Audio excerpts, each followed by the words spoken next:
Assalamualaikum warahmatullahi wabarakatuh. Waalaikumsalam warahmatullahi wabarakatuh. Bismillahirrahmanirrahim. Alhamdulillahi rabbil alamin. Wassalatu wassalamu ala ashrafil anbiya'i wal mursalin, Sayyidina wa maulana Muhammadin wa ala alihi wa ashabihil mujahidin at-tahirin, amma ba'du.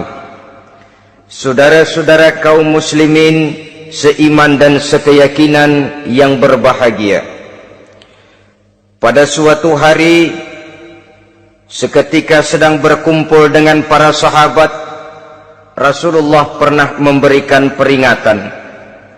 Beliau bersabda, yushiku an tada'a alaikumul umamu kama tada'al akalatu ala qas'atiha.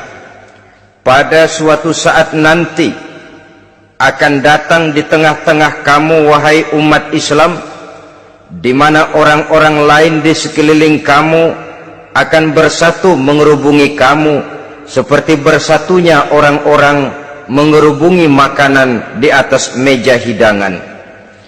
Akan datang suatu saat nanti di mana kondisimu dikepung sedemikian rupa, yang barat mau menerkam, yang timur mau menghantam, yang selatan mau menginjak-injak, yang utara pun akan menjelajah. Kondisimu seperti makanan di atas meja hidangan. Sebagian sahabat merasa heran dan terkejut, lalu mereka bertanya, amin qillati nahnu yawma izin ya Rasulullah? Apakah jumlah kami pada waktu itu sedikit ya Rasul? Kami sampai dikepung sedemikian rupa? Beliau menjawab, bal antum yawma izin katsir. Sama sekali tidak. Kamu tidak sedikit pada saat itu. Bahkan jumlahmu sangat banyak. Kamu adalah mayoritas. Walakinnakum ghusa'un ka ghusa'is sail. Tetapi keadaanmu saat itu persis seperti buih di lautan. Banyak tetapi centang perenang. Banyak tetapi tidak punya daya dan kekuatan. Banyak tapi dipermainkan gelombang lautan, dihempaskan ke tepian pantai tanpa punya makna dan arti. Kondisimu pada saat itu kuantitas yang tanpa kualitas, sehingga orang lain enak saja mengepung kamu. Akidahmu didangkalkan, dibanjiri dengan peradaban dan kebudayaan yang menjauhkan dari agama. Dari segi maksiat dan munkarat seluruhnya mengepung sampai kita melepaskan nilai-nilai Islam kita ini. Dan celakanya, sambung beliau, wal yanzi'anna fi qulubi aduwikumul mahabata minkum. Akan dicabut kehebatanmu di mata musuh-musuhmu, sehingga pada saat seperti itu orang lain memandangmu umat Islam enteng saja, remeh saja, tidak ada apa-apanya. Sudahlah, pokoknya umat Islam sikat saja. Umat Islam enteng, umat Islam kecil, umat Islam tidak ada apa-apanya. Alangkah ironinya, alangkah menyedihkannya, memilukan dan sekaligus memalukan. Umat yang mayoritas ini dipermainkan oleh yang minoritas.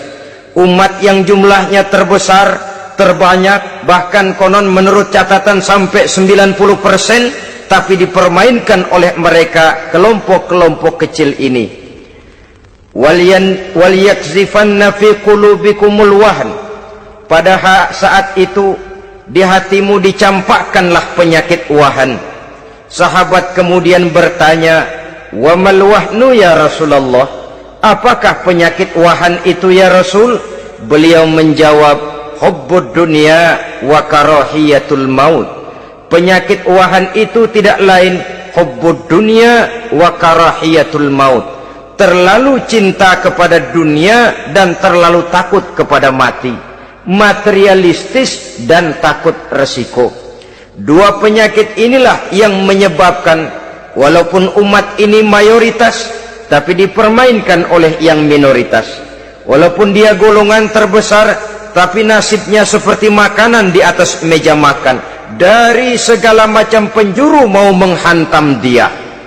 Saudara-saudara kaum muslimin yang berbahagia, ini merupakan analisa sosial bahwa pada suatu saat nanti akan terjadi di tengah-tengah umat di mana kita dihantam dan diserbu dari segala macam penjuru.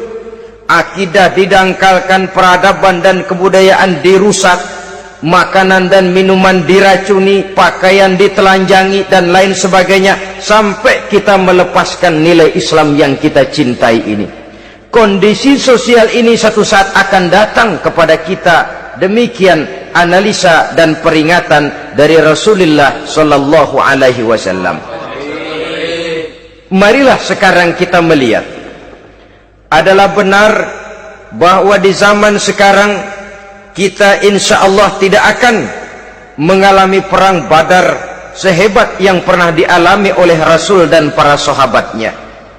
Tetapi sesungguhnya perang yang kita hadapi di zaman sekarang ini tidak kalah hebatnya dengan perang Badar, tidak kurang dahsyatnya dengan perang Uhud, tidak kurang ngerinya dari perang Khandaq.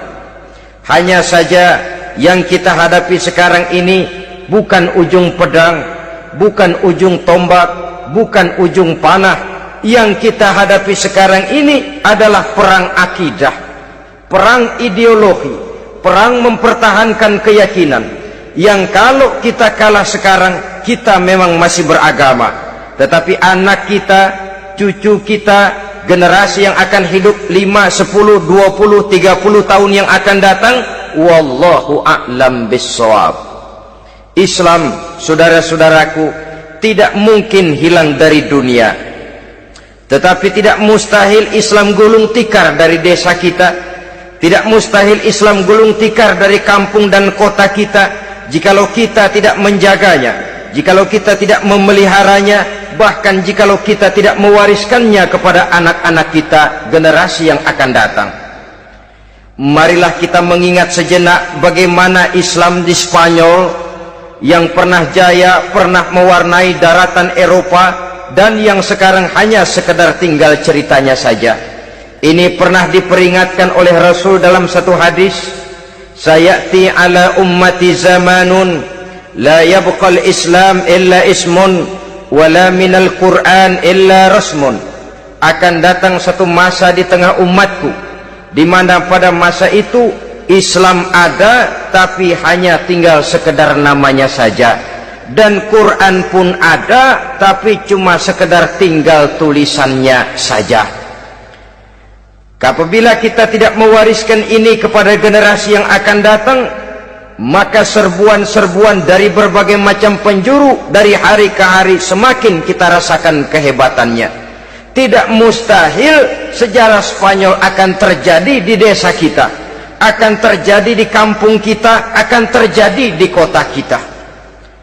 Orang Spanyol kalau mereka cerita kepada anaknya, mereka akan cerita, "Nak, di sini dulu ada masjid." "Kapan, Pak?" Dulu bener dah.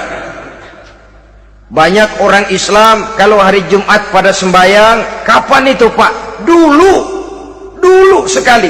Sekarang cuma sekedar tinggal ceritanya saja. Bukankah sesuatu yang sangat tidak mustahil apabila kita tidak menjaga dan mewariskan Islam ini kepada generasi yang akan datang, maka serbuan-serbuan akan membawakan hasil yang diinginkan oleh para penyerbu itu tadi.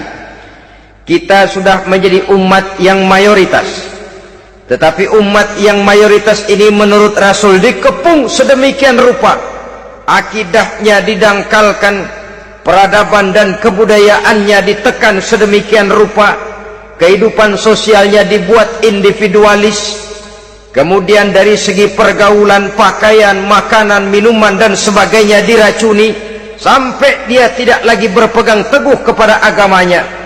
Dan dikala itu hilang kehebatan umat ini di mata musuh-musuhnya. Orang lain memandang kita ringan saja, enteng saja, satu umat yang sudah kehilangan wibawa. Padahal konon kabarnya kita mayoritas, tapi enak saja dikutak-kutik orang lain. Dan dikala itu di hati kita merajalela penyakit uahan.